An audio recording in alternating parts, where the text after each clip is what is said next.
Saludos, profesora, compañeros. A continuación vamos a hablar un poco sobre el derecho internacional. Y debo decir que cuando comencé a preparar esta exposición, comprendí que no se trata simplemente de una rama más del derecho, sino un ordenamiento jurídico único, que trasciende fronteras y busca regular las relaciones entre los diversos sujetos de la comunidad internacional. Desde un enfoque académico más riguroso, como el de Elizabeth Salmón, el derecho internacional puede definirse como el conjunto de normas e instituciones que regulan la sociedad internacional. Este derecho surge para responder a una necesidad de establecer reglas entre entidades soberanas, inicialmente los estados, y posteriormente también organizaciones internacionales, individuos y otros actores relevantes.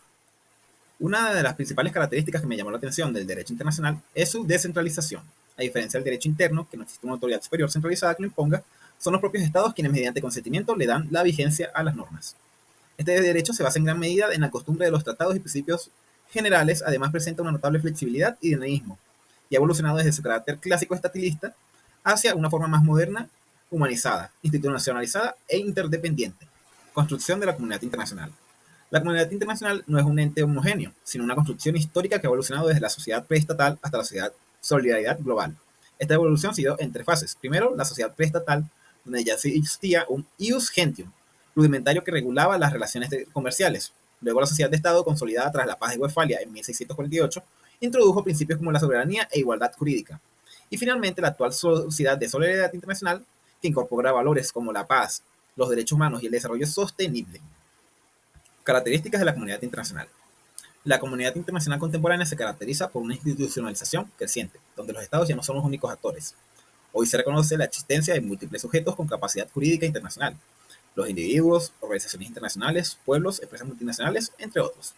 Esta comunidad funciona sin un poder central obligatorio, y su legitimidad deriva del consenso y del respeto a valores comunes como la prohibición del uso de la fuerza, solución pacífica de controversias y la promoción de derechos humanos.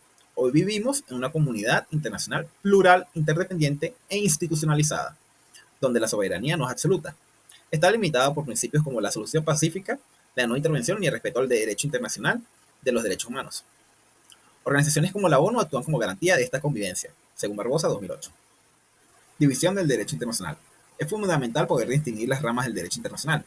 Este se divide en derecho internacional general, aplicable a todos los estados; derecho internacional humanitario, que regula los conflictos armados; derecho internacional de los derechos humanos, que protege al individuo frente al poder estatal; derecho penal internacional, centrado en la responsabilidad penal individual; y por último, los derechos al mar, al derecho ambiental internacional y el derecho espacial. Cada rama responde a las necesidades específicas del contexto internacional contemporáneo. Relación entre el derecho internacional y el derecho interno. Existen dos doctrinas principales que explican la interacción entre el derecho internacional y el derecho interno. Monismo, que considera que ambos sistemas conforman una sola unidad jurídica; una norma internacional debidamente ratificada se aplica directamente. Y el dualismo, que sostiene que ambos son sistemas separados y que las normas internacionales necesitan ser transformadas por el legislador para adquirir eficacia interna. Las diferencias, podemos decir que el derecho internacional es horizontal y consensual, mientras que el derecho interno es vertical y coercitivo. En el ámbito interno, la norma emana del legislador. En el internacional nace del acuerdo entre sujetos soberanos. La eficacia también varía. En el derecho interno hay una sanción directa. En el internacional, mecanismos más diplomáticos o judiciales. Tratados de Constitución en Colombia. La Constitución colombiana. En Colombia, la Constitución de 1991 le otorga especial relevancia al derecho internacional. El artículo 9 se establece que las relaciones internacionales se fundamentan en el respeto al derecho internacional y al principio de la autodeterminación. Además, el artículo 93 establece que los tratados y convenios internacionales sobre derechos humanos prevalecen en el orden interno, incluso integrando el denominado bloque de constitucionalidad. Tratados y Constitución. La jurisprudencia constitucional colombiana ha sido clara. Los tratados internacionales sobre derechos humanos tienen un rango superior al de la ley ordinaria y en ciertos casos, como el Pacto de San José o el PIDCP, pueden tener valor constitucional. Así lo ha reafirmado la Corte Constitucional en sentencias como la C-110/00 y la C-466/17. Tratados como la Convención Americana de los Derechos Humanos, CADH, tienen rango constitucional. Por ejemplo, la Corte Constitucional declaró exequible la ley estatuaria del Estatuto de Roma para considerarla conforme a la Carta, que esta fue la sentencia C-578/02. Tratados y leyes nacionales. Los tratados debidamente ratificados por Colombia tienen fuerza de ley. según el artículo 224 de la Constitución. No obstante, cuando estos reconocen derechos fundamentales, su jerarquía es superior, operando como parámetro de control de la constitucionalidad. Esto garantiza la coherencia entre el orden jurídico interno y los compromisos internacionales del país. Al estudiar sobre el tema del derecho internacional, se llega a comprender que un sujeto no es simplemente quien actúa en la escena global, sino aquel que posee una personalidad jurídica internacional, es decir, capacidad para adquirir derechos, asumir obligaciones y ejercer acciones ante tribunales internacionales. Históricamente, el Estado fue considerado el único sujeto del derecho internacional. No obstante, en la actualidad, la doctrina y la práctica han identificado nuevos actores con roles jurídicos definidos.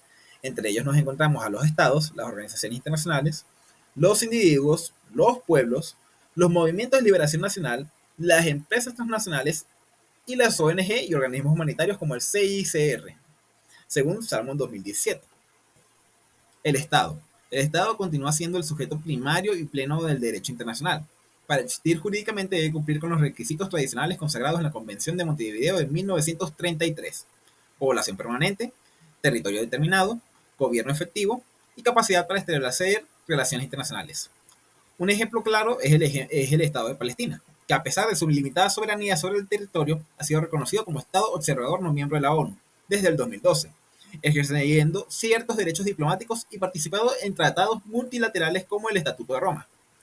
Asimismo, su soberanía le otorga al Estado derechos y deberes fundamentales, como legislar, suscribir tratados, usar la fuerza en legítima defensa y proteger a su población conforme al derecho internacional de los derechos humanos. Barbosa 2008. Reconocimiento. El reconocimiento es un acto unilateral mediante el cual un Estado manifiesta su voluntad de considerar a otro como miembro de la comunidad internacional. La doctrina predominante es la teoría declarativa, que establece que el reconocimiento no crea al Estado, sino que lo declara. En 2019, por ejemplo, más de 50 estados reconocieron al gobierno interino de Juan Guaidó en Venezuela, mientras que otros continuaron reconociendo a Nicolás Maduro. Este caso evidencia cómo el reconocimiento de gobiernos es exactamente discrecional, político y controvertido.